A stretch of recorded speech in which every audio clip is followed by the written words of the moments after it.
now, SAG AFTRA President Fran Drescher is speaking in Los Angeles, where the union is deciding whether to go on strike. That's after negotiations between the union and the studios failed last night. Let's go ahead and take a listen right here. Good afternoon, everybody. I'm Duncan Crabtree-Ireland, National Executive Director and Chief Negotiator for SAG AFTRA. Yesterday, our union celebrated the 90th anniversary of the incorporation of Screen Actors Guild. During our nearly century-long existence, we've fought for and achieved countless gains for working actors. Today, we embark on a new important chapter in our union's history. Earlier this morning, the SAG AFTRA National Board convened following 4 weeks of negotiations with the Alliance of Motion Picture and Television Producers, the AMPTP. Because the AMPTP remains unwilling to offer a fair deal on key issues essential to protecting the livelihoods of working actors and performers, SAG AFTRA's National Board unanimously voted to issue a strike order against the studios and streamers. From the time negotiations began on June 7th, SAG AFTRA staff and the members of our negotiating committee have worked overtime, devoting their evenings, weekends, and holidays to achieving a deal that would ensure a sustainable future for the acting profession. But despite our team's efforts, the AMPTP has remained steadfast in its commitment to devaluing the work of our members. Actors deserve a contract that reflects the changes that have taken place in the industry. Unfortunately, the current streaming model has undercut performers' residual income, and high inflation has further reduced our members' ability to make ends meet. Additionally, industry expectations around self-tape auditions mean performers are bearing casting costs that were once the responsibility of producers. To complicate matters further, actors now face an existential threat to their livelihoods with the rise of generative AI technology. We've proposed contract changes that address these issues, but the AMPTP has been uninterested in our proposals. Because of this, the board has determined that union members should withhold their labor until a fair contract can be achieved. A strike is an instrument of last resort. We've tried for 4 weeks to reach a deal with the AMPTP, and unfortunately, they have left us with no alternative. Although we're all disappointed with the AMPTP's reluctance to cooperate, the solidarity among SAG AFTRA members has never been stronger. Based on the enthusiasm I'm seeing from everyone, I truly believe this union has the unity and the resolve needed to fight for the future of their careers.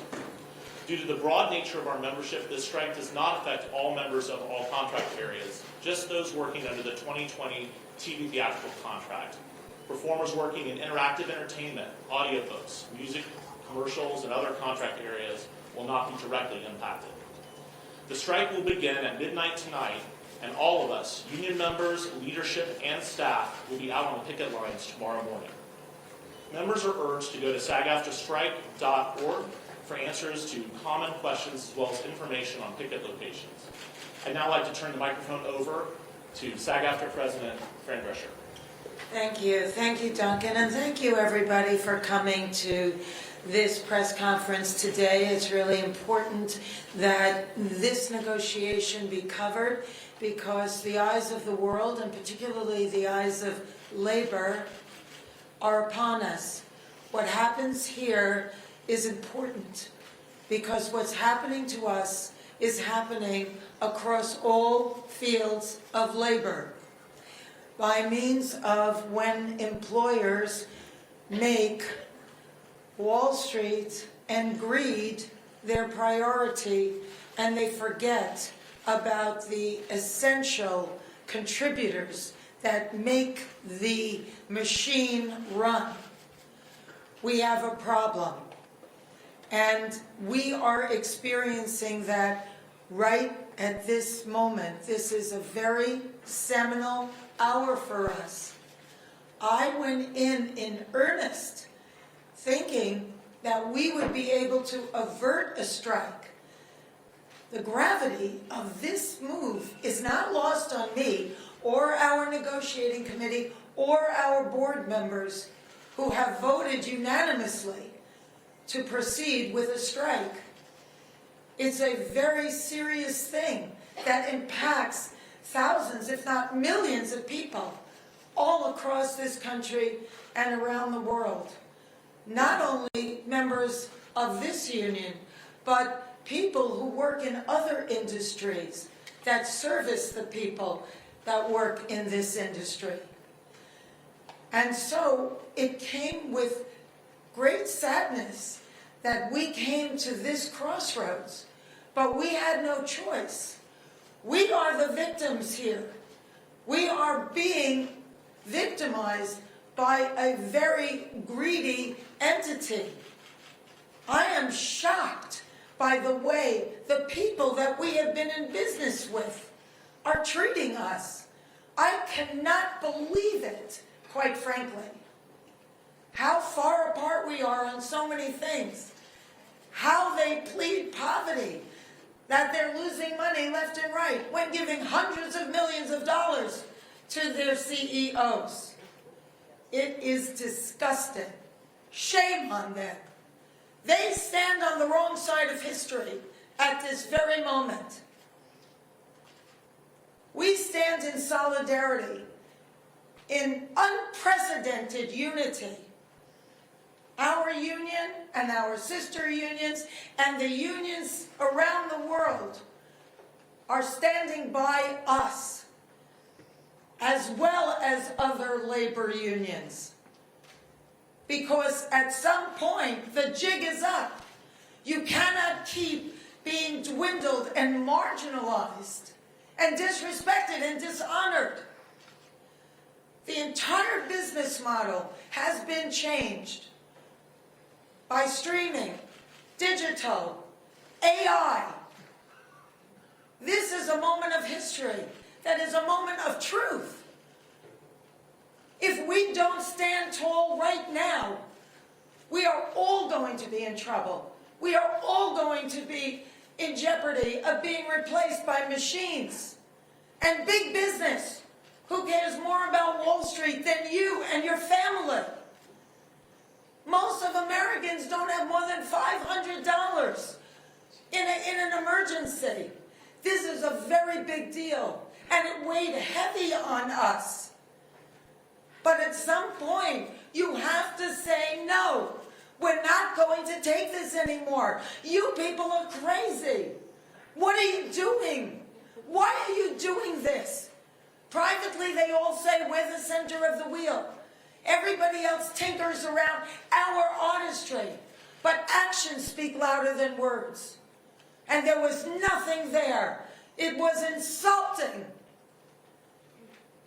So we came together in strength and solidarity and unity with the largest strike authorization vote in our union's history.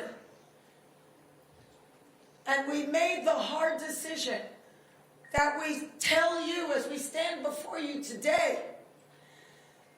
This is major. It's really serious. And it's going to impact every single person that is in labor. We are fortunate enough to be in a country right now that happens to be labor friendly. And yet, we were facing opposition that was so labor unfriendly, so tone deaf to what we are saying. You cannot change the business model as much as it has changed and not expect the contract to change too. We're not going to keep doing incremental changes on a contract that no longer honors what is happening right now with this business model that was foisted upon us. What are we doing? Moving around furniture on the Titanic? It's crazy. So the jig is up, AMPTP. We stand tall. You have to wake up and smell the coffee. We are labor and we stand tall and we demand respect and to be honored for our contribution. You share the wealth because you cannot exist without us. Thank you.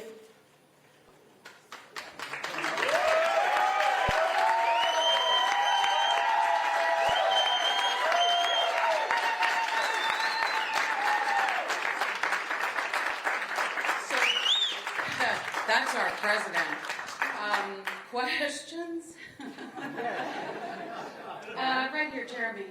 Yeah, so You guys said at the start of talks that you guys were not going to be beholden to any terms that the AMPTP negotiated with the DGA.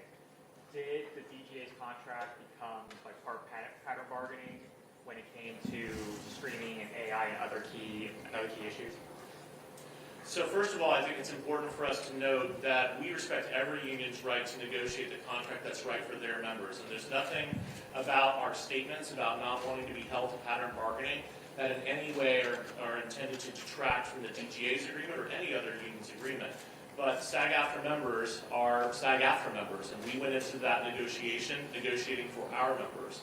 And the fact of the matter is that yes, the AMPTP wants to insist that other unions adhere to things that they've negotiated with other unions. And in the case of, for example, minimum increases, that's one example of where that's the case.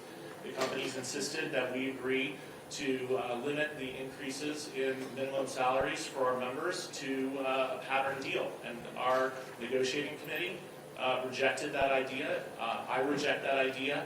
Our members need to receive increases that allow them to keep up with the pace of inflation. We believe that our members should not be working in 2023 for less money in real dollars than they made in 2020. And we certainly believe that our members should not be working at the end of the term of this contract in 2026 for less money than they made in real dollars in 2020. That's wrong, it's unfair, and it's unacceptable.